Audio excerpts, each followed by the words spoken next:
हरे राम राम राम हरे हरे, हरे कृष्ण कृष्ण कृष्ण हरे हरे। ब्रह्मानन्दं परमसुखदं केवलं ज्ञानमूर्तिं द्वन्द्वातीतं गगनसदृशं तत्त्वमस्यादिलक्ष्यम् एकं नित्यं विमलम् अचलं सर्वधी साक्षिभूतं भावातीतं त्रिगुणरहितं सद्गुरुं तं नमामि। नमामि सद्गुरु शान्तं सच्चिदानन्दविग्रहं पूर्णब्रह्मपरानन्दैशम् आनन्दीवल्लभं सद्गुरु सच्चिदानन्दं केवलं करुणाकरं ज्ञानयोगेश्वरं वन्दे ज्ञानदेवापुनः पुनः। अलङ्कापुरी पुण्यभूमि पवित्र तिथे नांदतो ज्ञानराजा सुपात्र तया आठविता महापुण्यराशी। नमस्कार माझा सद्गुरु ज्ञानेश्वराशी। सर्व संतांना वंदन, सद्गुरूंना वंदन, ज्ञानेश्वर माऊलींना वंदन। आपणा सर्वांना वंदन करून आपल्या रोजच्या शिवगड अध्यात्मक परिवाराच्या नित्य उपासना म्हणजे ज्ञानेश्वरी चिंतनाला आपण प्रारंभ करतोय। आपली ही शिवगड परिवाराची नित्य उपासना आहे अशा अर्थानं आपण चर्चा चालू आहे। हा चिंतनाचाच भाग एक आहे। याला प्रवचन किंवा कुठल्याही प्रकारचं निरूपण असा एक वेगळा अर्थ न देता चिंतनाचाच अर्थ देऊया, किंवा आपल्या शिवगड परिवाराच्या आध्यात्मिक एक उपासनेचा एक भाग आहे असा विचार करून आपल्यावरती ट्रस्टचे उपकारच आहेत हे आपल्यासाठी ही सेवा त्यांनी उपलब्ध करून दिलेली आहे। ठीक आहे, मागच्या चिंतनामध्ये, कालच्या चिंतनामध्ये आपण 5 नंबरच्या एकाच ओळीवरचा विचार केलेला होता। पुन्हा पुन्हा आपण त्यावरती बोललो, त्याचं कारण आहे अशा काही ओव्या येतात की तिथं थांबावं लागतं आणि थांबावून त्याची विचारपूस करावी लागते। अशी काही माणसं रस्त्याला आपल्याला भेटत असतात बघा, की त्यांच्याशी बोलावंसं वाटतं, त्यांच्याशी गप्पा मारावीशी वाटते, त्यांच्याशी दोस्ती करावीशी वाटते। असे काही असतात, पण त्याबद्दल त्यांच्याबद्दल द्वेष पण नसतो, पण त्यांना पुढे मागे टाकून आपण लगेच पुढे जात असतो। तशा काही ओव्या अशा ज्ञानेश्वरीमध्ये आहेत की ज्या ओव्यांच्याद्वारे आपल्याला काही वेळ त्यांच्याशी संवाद करावासं वाटतो, बोलावंसं वाटतं। आपले परमपूज्य डॉक्टर काकाच बोलतात की ओवी आपल्याशी बोलली पाहिजे, अभंग आपल्याशी बोलला पाहिजेत, श्लोक आपल्याशी बोलले पाहिजेत आणि बोलायसाठी सतत चिंतन त्याचं असलं पाहिजे। आपण दिवसभराच्या व्यवहारामध्ये अशीच एखादी ओवी, असाच एखादा अभंग घ्यावा आणि रोज चिंतनावरती बसावं। संध्याकाळपर्यंत खूप समाधान प्राप्त होतं। कोणाबद्दल द्वेष मत्सर वाटायला आपल्याला अवकाश मिळत नाही। हा अवकाशच आपल्याला काय करत असतो, रिकाम सगळं जे असतं ना, हा रिकामपण जे आहे ते रिकामपण आपल्या आयुष्यातलं ज्ञानेश्वरींच्या ओव्यानी, संतांच्या अभंगाने आणि श्लोकाने आपण भरून घ्यावं। भगवद्गीतेसारखा महान ग्रंथ आणि त्यावरती महान अशा एका संतांनी आणि अवतारी पुरुषाने केलेली ही टीका खरंच आपल्याला आपल्या जीवनाचं सोनं करून देणारे आहे। फक्त आपलं मन आणि चित्त त्या ठिकाणी द्यावं, अन्य काहीही लागत नाही। त्यासाठीच फक्त आपण तो विचार करतो। थांबावं लागतं कुठं ओव्या ज्या आपल्याला जशा काय विशेष वाटत नाही त्या ठिकाणी आपण पुढे जात असतो। आणि तसाच विचार घेऊन मागच्या चिंतनामध्ये 5व्या नंबरची ओवी तशीच आहे, 6व्या नंबरची ओवी थोड्याफार फरकानं तशीच आहे। त्यासाठी वर्णन करायला माऊलींनी सुरुवात केलेली आहे। तैसे जाणीव जेत न रेगे, विचाराचा विचार मागुता पावली निघे, तर्क ऐनी निघे अंगी जयाच्या। ज्या ठिकाणी विचाराला काही काम संपतं, विचार कधी उपाधी असते त्यावेळी विचार थांबत असतात। ज्यावेळी काहीतरी उपाधी आणि त्याच ठिकाणी काही विकार असतील त्यावेळी विचारांचं काम असतं। हे विचारांची कामं इथं आहेत। समर्थ म्हणतात इथं बरा निश्चय शाश्वताचा करावा। शाश्वत विचाराचा विचार इथं असणं फार गरजेचं आहे। पण विचार म्हणजे काय? विचार असतात तोपर्यंत आपलं अंतःकरण जागृतच असतं, बुद्धी काहीतरी करत असते। असेल ते पारमार्थिक, बरं काय, चांगलं असेल, पण तरीसुद्धा विचार जेव्हा संपतात तेव्हा पूर्ण समाधानाचा लाभ मिळत असतो। त्यामुळे विचार संपायला पाहिजे। विचारांचा अंत होणं म्हणजेच एकांताची व्याख्या आपण मागच्या वेळा शास्त्राने केलेली पाहिलेली होती। त्यामुळे विचार मागुता सरे, त्याच वेळी जाणीव तिथं जात राहत नाही। विचार आणि जाणीव दोन्ही एकामेकाबरोबर असतात। संवेदना जोपर्यंत शिल्लक आहेत तोपर्यंत आपलं अंतःकरण जागा आहे असा त्याचा अर्थ असतो। आणि ज्यावेळी अंतःकरण शांत होतं आणि लय होतं त्यावेळी जाणीवासुद्धा संपतात। यासाठी एक उदाहरण सोपं आपण घेतलं होतं की झोपेचं। झोपेच्या उदाहरणामध्ये आपल्याला कळायला लागतं की त्यामधल्या जाणीवा संपतात आणि मन, बुद्धी, चित्त, अहंकार शांतपणाने लय पावलेले असतात. ही लहान पोरंच आहेत घरातली म्हणायची. आपल्या अंतःकरणामध्ये मन, बुद्धी, चित्त, अहंकार लुडबुड, सतत लुडबुड करणारी, आदळापट करणारी, सगळा पसारा करणारे आणि दंगा गोंधळ आणि काय वाटेल तशी मस्ती करणारे हे आहेत. पण जेव्हा ही पोरं जशी शांत झोपतात, दुपारच्या वेळी आपण म्हणतो बघा, ही लहान पोरं एकदा झोपली कशी शांतता वाटते, असं जसं आपण म्हणतो ना, तसाच प्रकार ह्या अंतःकरणाच्या या जाणीवेच्या प्रांतामध्ये होत असतो. त्यामुळे ही जेव्हा झोपतात ना, हे अंतःकरण चतुष्टय, त्यावेळी शांततेचा अनुभव येतो. हा झोपेतला अनुभव निगेटिव्ह असतो. मात्र झोपेत सुद्धा आनंद मिळतो, पण तो निगेटिव्ह आनंद आहे. आणि आपण जो हा आनंद जो भोगतो ना, जाणीव रहित असलेला, जिथे विचार संपतात पण आपण जागे असतो. मी जागा आहे पण अंतःकरण झोपलेलं आहे. याला श्रेष्ठ दर्जाची समाधी म्हटली जाते. तुरीय अवस्था, उन्मनी अवस्था असे वेगवेगळे शब्द वापरलेले आहेत. शब्द कोणतेही असू दे, अनुभवाला फार महत्त्व आहे. जर अनुभव जर येत असेल ना, तर शब्द नाही कळले तरी चालतात आणि व्याख्या नाही आठवल्या तरी चालतात, पण अनुभव त्यातला श्रेष्ठ दर्जाची गोष्ट आहे. त्यामुळे आपण हा विचार इथं विचार मागुता पाऊली निघालेला विचार मागच्या पायानं पाठीमागे येतो. म्हणजे त्याला काहीतरी पुढं जायचं असतं, त्याला जाणायचं असतं तोपर्यंत विचार चालू असतात, त्यापर्यंत जाणीव जागृत असते. ज्यावेळी ते विचार संपतात त्यावेळी तर्क संपतो, प्रमाण संपून जातात आणि मग परोक्षतेचा प्रांत ओलांडून आपण त्या प्रांतामध्ये जातो जिथं आनंद असतो. आनंदाचा डोह, आनंदाचे तरंग आणि सगळाच आनंद असतो. डुबणं आणि बुडणं हा सुद्धा आनंद आहे. कधी इकडे तिकडे कधीतरी आपल्याला भीती वाटते ना बुडण्याची. ही बुडण्याची भीती म्हणजे एकदा रामकृष्ण परमहंस स्वामी विवेकानंदांना विचारतात की तू एक माशी आहेस आणि एका अमृताच्या भांड भरलेलं काठापर्यंत भरलेलं आहे आणि त्या काठावर तू त्या भांड्याच्या काठावर बसलेला आहेस, तू अमृताचं सेवन कसं करशील?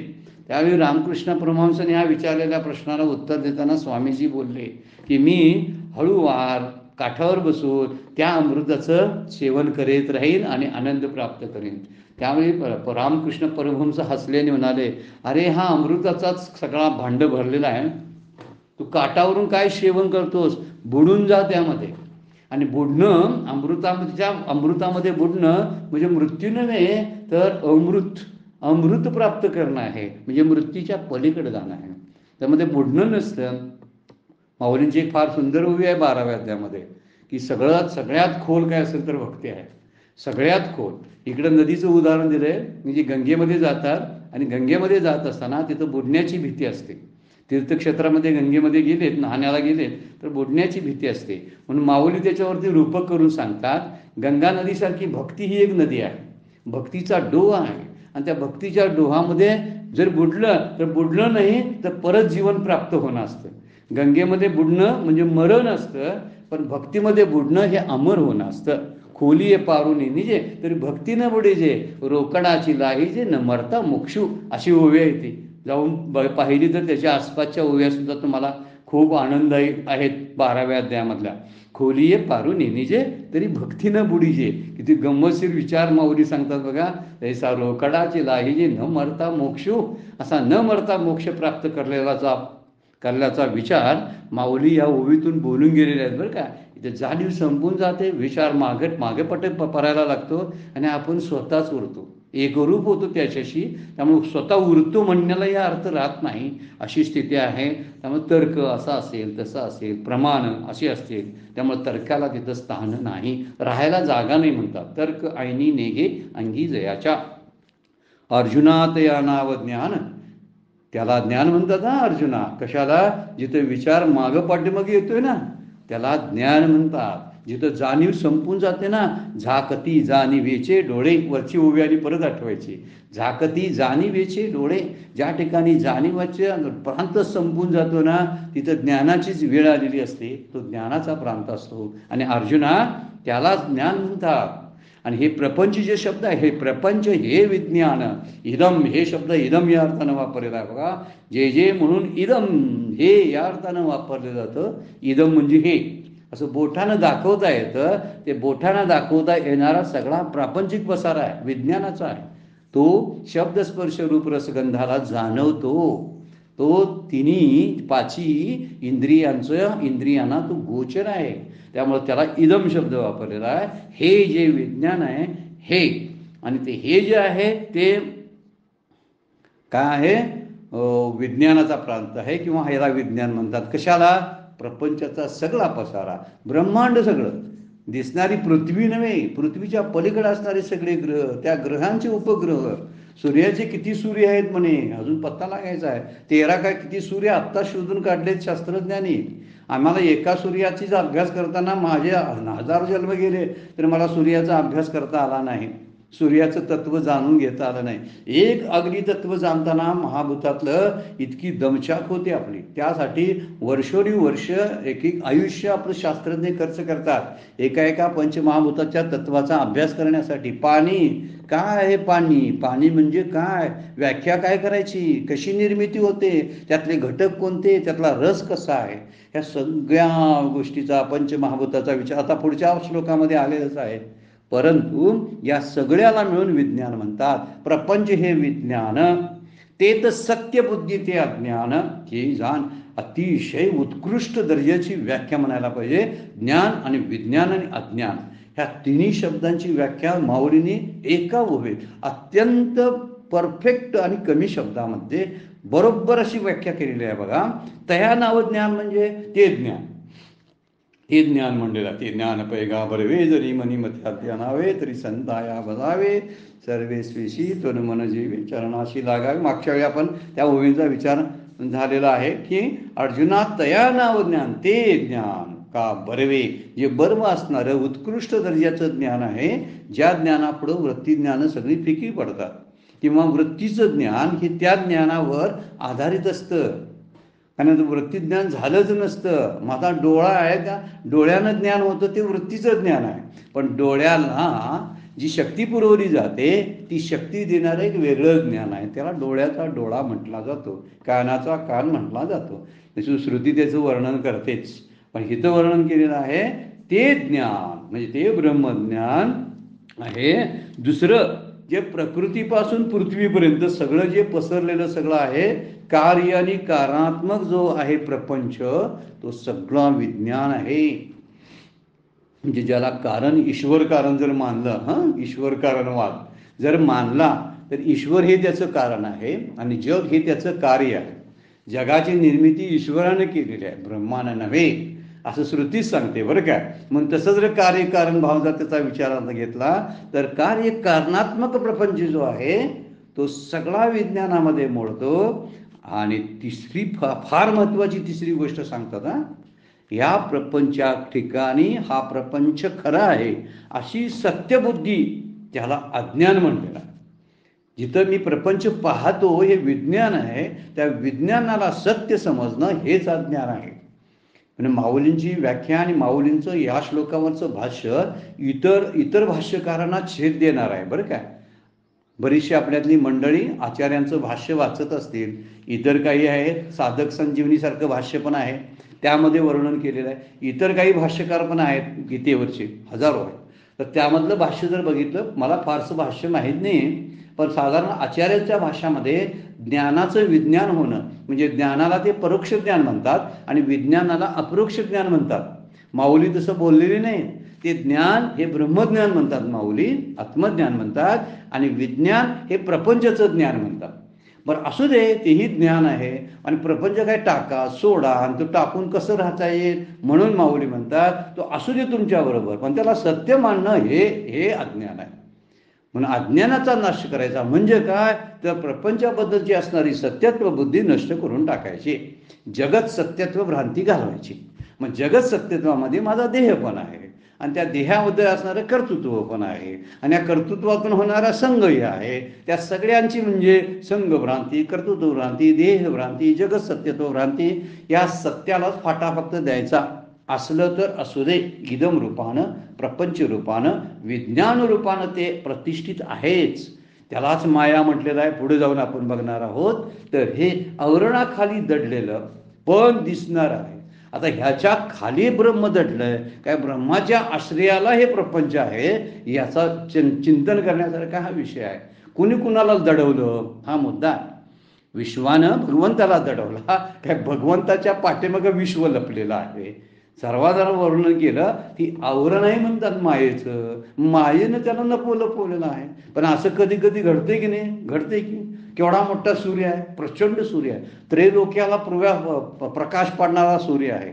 आता ह्याला पण एक बोट जरी आपल्या डोळ्यापुढं धरलं, एक छोटंसं बोट, तरी सुद्धा सूर्य लपला जातो. सूर्य दिसेनासा होतो. एका बोटान लपण्यासारखी त्याची स्थिती आहे का? पण लपतो ना. तसं आवरणाखाली ब्रह्म आहे असं म्हणण्याचा प्रघात त्याचमुळं पडलेला आहे. वास्तविक ते लपवलेलं आहे मायेनं त्याला. आता इथं वर्णन जे केलेलं आहे, विज्ञान ही माया आहे, प्रपंच ही माया आहे. आणि त्या मायेला, त्या विज्ञानाला सत्यबुद्धी देणं म्हणजे सत्यत्व देणं हे खरं अज्ञान आहे. माऊलींनी फार सुंदर व्याख्या केली आणि प्रसिद्ध दर्जाची व्याख्या आहे. आपण चिंतन करण्यासारखी व्याख्या आहे. त्यामुळं आता माऊली बोलतात, गीतेच्या इतर भाषेत ज्ञानाचा विचार केला तो वेगळा आहे. विज्ञान म्हणजे विशेष ज्ञान असे वर्णन आहे. तर ठीक आहे, विज्ञान म्हणजे विशेष ज्ञान, विशेष ज्ञान म्हणजे ब्रह्मज्ञान आपण म्हटलो तर असा अर्थही निघतो. तर विज्ञान म्हणजे विशेष ज्ञानाला सुद्धा नाम, रूप, जाती, क्रिया, भेद, संबंध हे 4-5 घटक आहेत ना. खरंच विशेष झालंय. विशेष कधी होते माहिती आहे का? त्याला उपाध्या लागल्या की विशेष होते, नाही तर ते सामान्य रूपन आहे. वास्तविक ब्रह्मज्ञान हे सामान्य आहे आणि वृत्तीज्ञान हेच विशेष ज्ञान आहे. विशेष का म्हणायचे त्याला कुठल्या तरी दुसऱ्या गोष्टीचं सहकार्य घेऊन त्याला वी जोडावा लागतो. त्या ज्ञानाला वृत्ती जोडावी लागते. त्या ज्ञानाला शब्दादी तन्मात्रा जोडाव्या लागतात. त्या ज्ञानाला हे पंच इंद्रिय जोडावी लागतात, तरच ते ज्ञान होतं. म्हणून ते विज्ञान आहे. विज्ञान म्हणजे विकारयुक्त ज्ञान आहे असं. आणि परत त्याचा विचार करूया आपल्याला. विज्ञान हे विकारयुक्त ज्ञान आहे. त्यामुळे त्याचा वी जो आहे, आता वी जरा म्हटलं तर हितशास्त्र म्हणतं विशेष ज्ञान. विशेषता एकदा कधी प्राप्त होते? उपाधी जोडले की विशेष असतं. नाहीतर मूळचं सामान्य आहे. मूळचा माणूस सामान्य आहे, पण तो जेव्हा बाप होतो ना, जेव्हा तो नवरा होतो ना, तेव्हा तो विशेष होतो. हे त्याला विशेष ज्ञान प्राप्त होतं. खरं ज्ञान त्याचं काय? तो माणूस आहे. एखादी स्त्री असते, पण ती विशेष केव्हा होते? जेव्हा ती आई होते, जेव्हा ती कोणतरी पत्नी होते, बहीण होते, त्यावेळी ती विशेषत्व तिला प्राप्त होतं. तर नाम, रूप, जाती, क्रिया, भेद जे शब्द आहेत हे त्या विशेष ज्ञानामध्ये येतात. आणि सगळे विशेष प्रपंचाला लागू आहेत. आणि हा प्रपंच विशेष रूपानं नटलेला आहे. पण ब्रह्मतत्व कसं आहे? निर्विशेष.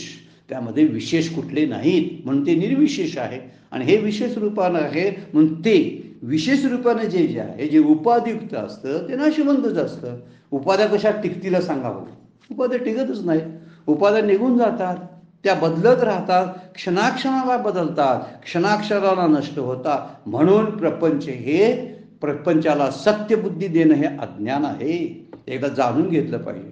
माझी नाती अज्ञान, माझं शरीराला मी म्हणणं अज्ञान, नाती सगळे नातलग माझे आहेत, सगळी संपत्ती, माझा प्रपंच जो सगळा आहे तो माझा आहे, हे अज्ञान. कारण तुझा कधीच होऊ शकत नाही. त्याचा मालक ईश्वर आहे. त्यामुळे हे विज्ञानाची सगळी सृष्टी जी पसरलेली आहे याला सत्य मानू नकोस. जे तोपर्यंत सत्य मानशील तोपर्यंत तुला सत्य दुःख होईल. मुद्दा कसा आहे बघा, दुःख जे मला होतं ते दुःखाला मी सत्य मानतो त्याला, कारण प्रपंचाला मी सत्य मानलं. म्हणून मी प्रपंचाला जर मिथ्यात्व जर दिलं तर माझं दुःख सत्यत्वानं कसं प्रकट होईल सांगा बघू? नाहीच होणार.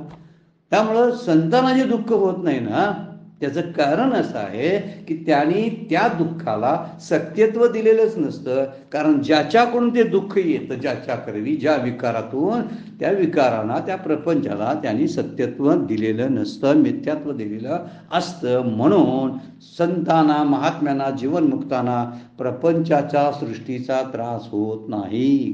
कारण प्रपंच ही सृष्टी ईश्वराची आहे. माझ्या देहासहित सगळी सृष्टी, बरं काय. नाहीतर मी माझा ह्या सृष्टीपासून मी वेगळा असं मानल्यामुळं हाच मूर्खपणा आपल्याकडे होतो. त्यामुळं इतरांना मी माझ्यापेक्षा वेगळं मानतो म्हणूनच संघर्ष आहे. वेगळं जर आपण मानलो नसतो तर ईर्ष्या, द्वेष, मत्सर कुणाचा करायचं सांगा? कुणाचा केला असता आपण? मी माझा कधी द्वेष करतो? नाही करत ना. मला जेव्हा वेदना होतात त्यावेळी इतरांना वेदना माझ्यासारख्या होत असतील असा भाव कधीतरी जागृत झाला पाहिजे ना. तसं होत नाही. प्रपंचाला आपण सत्यत्व देतो, अज्ञानामध्ये जगतो आपण. म्हणून हे अज्ञान का, तर अज्ञान या शब्दाला अर्थ आहे ते विशेष ज्ञान आहे. आणि विशेष ज्ञानामध्ये उपाधी असते. ब्रह्मतत्व निरुपाधिक आहे, त्यामुळे त्याला विशेषत्व प्राप्त न होता ती निर्विशेष असतं. आणि निर्विशेषाला काय असतं, काय त्याला भंगन नसतं, त्याला अवयव नसतात, त्याला उपाध्या नसतात.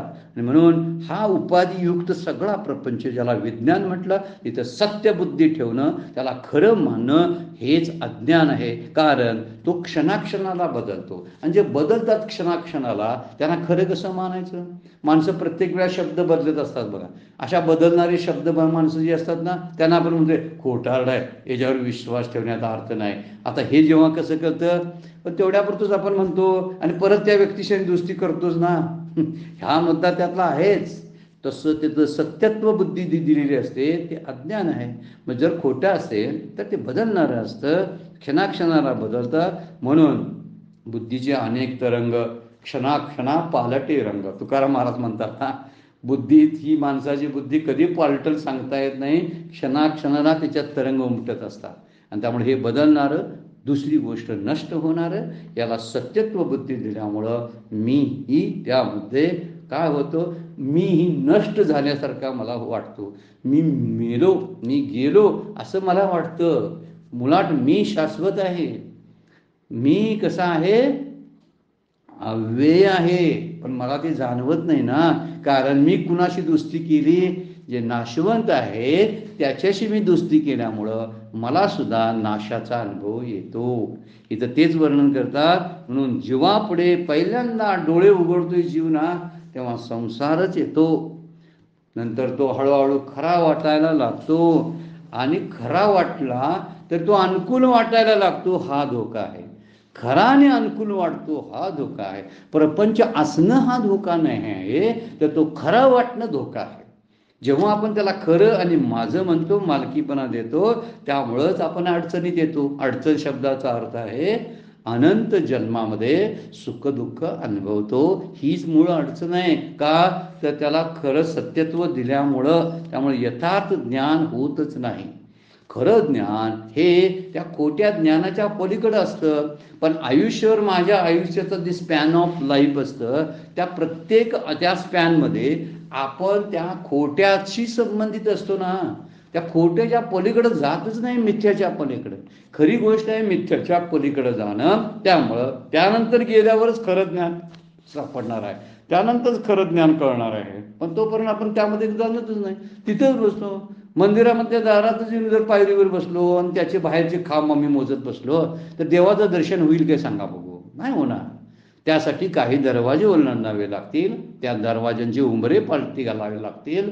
ते दरवाजे छोटे छोटे आहेत म्हणून वाकून जावं लागेल. तिथे शरणागती आहे, तिथं सात्विक वृत्ती धारण करून आतमध्ये जावं लागेल. तिथं अहंकाराच्या चपला बाहेर काढून जाव्या लागतील, तरच आपल्याला त्या मंदिरामध्ये प्रवेश मिळेल आणि त्या मंदिरातल्या देवाच्या मुखाचं दर्शन होईल.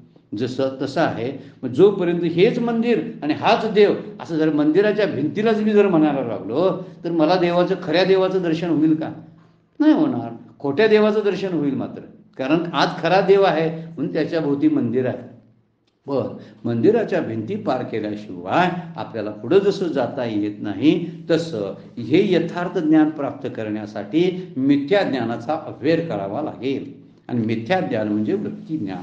प्रतिज्ञान ह्या निवृत्त झाल्याशिवाय, वृत्ती सगळ्या निवृत्त झाल्याखेरीज या मिथ्या तत्वात आपण बाहेर पडत नाही. माऊलींचं खरं सांगणं ह्या ओळीमध्ये तेच आहे. विज्ञान आहे ना प्रपंच, तिथं सत्यबुद्धी ठेवू नका. म्हणूनच ज्ञानाला पारखी झालो. त्याला अज्ञान म्हटलं. अज्ञान म्हणा नाहीतर वृत्तीज्ञान म्हणा, काही प्रपंच ज्ञान म्हणा, पण प्रपंच ज्ञान हे मिथ्या ज्ञान आहे. एकदा कळलं पाहिजे. तिथं सत्यत्व बुद्धी देतो, तिथं अनुकूलतेमध्ये गुंतून राहतो. सुख वाटायला लागतं बायका मुलांचं, विषयापासून मिळणाऱ्या सुखामध्ये आनंद घेत राहतो. मग आता विषय सुखामध्ये जर गुंतून राहिला तर खऱ्या सुखाचा आनंद भोगता येईल का सांगा बघू. विषयांच्या पलीकडे जाऊन ते सुख भोगायचं आहे. आणि ते विषयरहित असलेलं सुख आहे, ते स्वावलंबी सुख आहे. परावलंबी नाही. मग परावलंबी सुखामध्ये मी जितके दिवस अडकून राहतो तितके दिवस मला खऱ्या सुखाचा पत्ताच लागत नाही.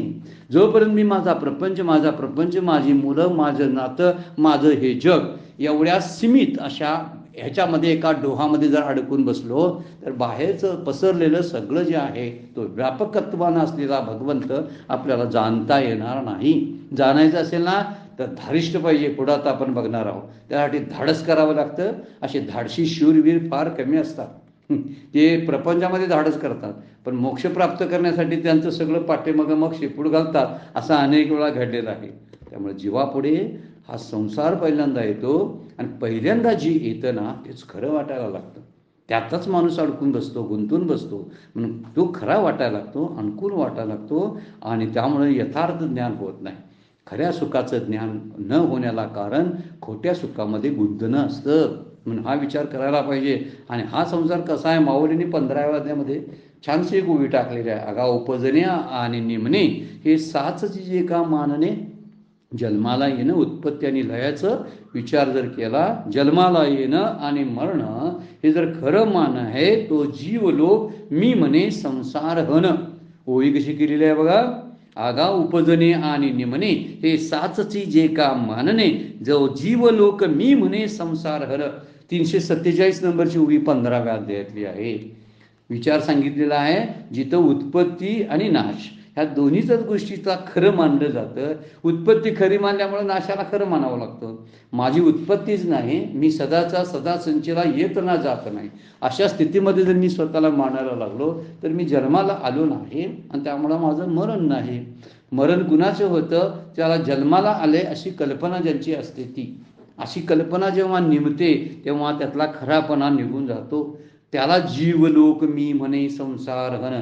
त्याला जीवलोक मी म्हणतो, काही लोक त्याला संसार म्हणतात. माऊली काय बोलतात, मी जीवलोक त्याला म्हणतो, त्याला काही जण संसार म्हणतात, काही जण त्याला प्रपंच म्हणतात. म्हणून देह मी, देहाधिक माझे, या ठिकाणी सत्यत्व बुद्धी जोपर्यंत आहे तोपर्यंत जन्म आहे, जरा आहे, मरण आहे, व्याधी आहेत आणि त्या खऱ्या आहेत. माना. मग जर खरंच मानायचं झालं ना तर माना, सगळंच माना खरं. मग जन्माला खरं माना.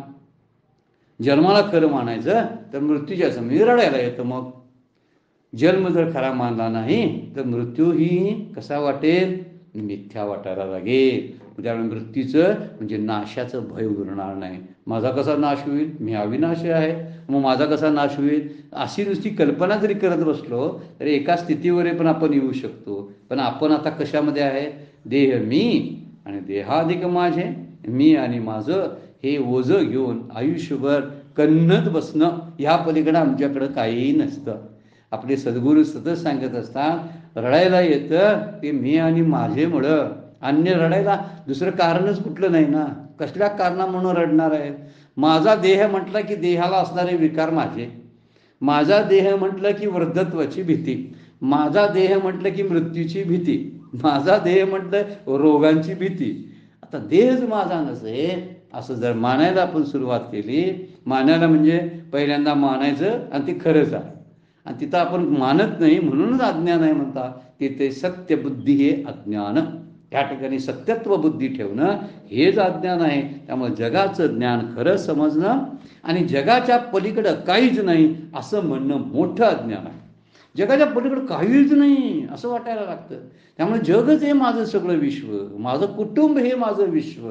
जग म्हणजे माझं कुटुंब हे विश्व, आणि मी कुटुंबाला विश्व केलं आणि माऊलींनी विश्वाला कुटुंब केलं. आपल्यात आणि त्यांच्या विचारामध्ये केवढा फरक आहे बघा, केवढा फरक आहे.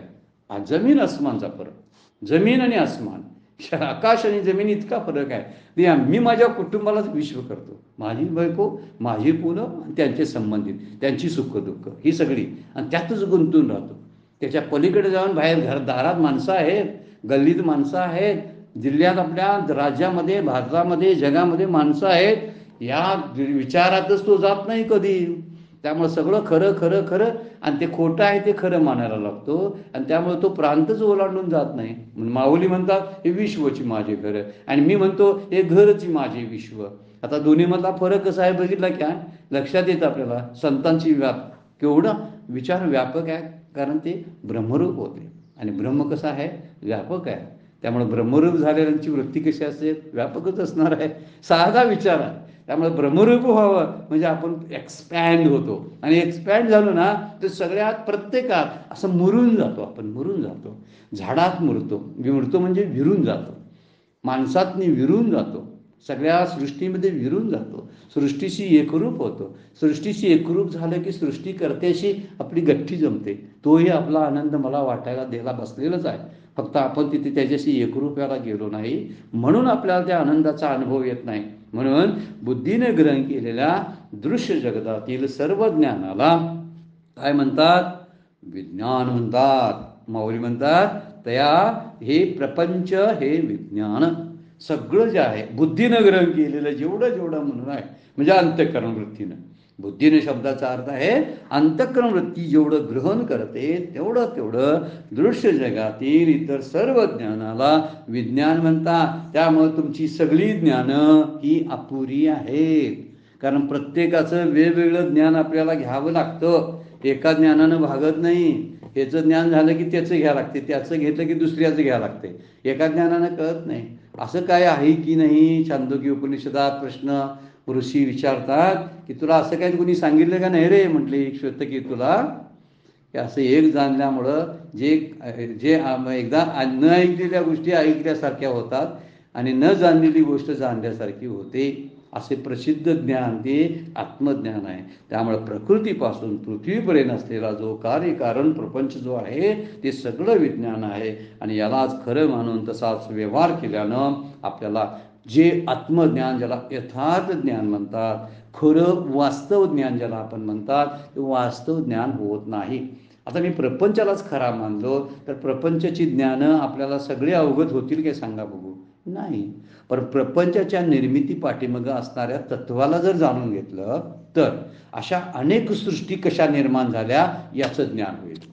नुसत्या प्रपंचाचं नव्हे बरं काय. ब्रह्मांडामध्ये अनेक सृष्टी आहेत, अनेक ग्रह आहेत. मग आता प्रत्येक ग्रहाला जाणत जायला पाहिजे. एका माणसाला हजारो वर्ष झाली, आता कोट्यावधी वर्षे झाली, माणूस फक्त पृथ्वीचाच अभ्यास करायला लागलाय. अजून इतर ग्रह कुठं आहेत, का आहेत, यांचे अंदाज फक्त तर्कने अनुमाने व्यक्त करायला चालू आहेत. अजून माझ्या शरीराचा मला अंदाज आला नाही, तोच बाहेरच्या जगात शोधायला निघालेला आहे. अरे तुझं तरी जर स्वतःचं तरी ज्ञान घे, तुला जगाचं ज्ञान होईल. म्हणून स्वतःचं ज्ञान घ्यावं म्हणजे जग कळतं आपल्याला. कारण पिंडावरून ब्रह्मांडाची कल्पनाही होते आणि ब्रह्मांडाचं ज्ञान पण होतं. पण पिंडालाच कधी अभ्यास करायला कुठे मिळाला आहे? ते पिंड करेपर्यंत आपल्याला कळत नाही. कुठंतरी मेल्यानंतर कुठल्या विधीत काहीतरी पिंड चालू असतात ना, त्या पिंडाला काहीतरी पिंडदान द्यायला चालू असतं ना, तोपर्यंत अशी किती पिंडदानं झालीत कुणाला माहिती आमची. तरी पण आपल्याला पृथ्वीचं ज्ञान, पृथ्वीचं नव्हे आपल्या देहाबद्दलच काय माहिती कळली नाही. हा देह काय अजून कळेना. देह कळला म्हणजे स्वतःला कळून घ्या, जगाला कळवता येतं. स्वतःला जाणून घेतलं की जग जाणता येतं. आपण स्वतःकडे कधी पाहतच नाही. आणि स्वतःकडे पाहावे आपणाशा आपण तया नाव ज्ञान. आपणाशा आपण म्हणजे माझी अंतःकरणवृत्ती काय काम करते, माझं शरीर कोणकोणत्या हालचाली करतं याकडे माझं लक्ष आहे का? नाही. आणि म्हणूनच मला समजत नाही की ते ज्ञान, आणि म्हणून ते वाटते ते ज्ञान खरं आहे. हेच ज्ञान खरं आहे, अमुक मिळालं तर खरं आहे. म्हणून प्रकृतीपासून अगदी पृथ्वीपर्यंत एखाद्या डासापासून छोट्याशा ब्रह्मदेवापर्यंत पसरलेली सृष्टी आहे.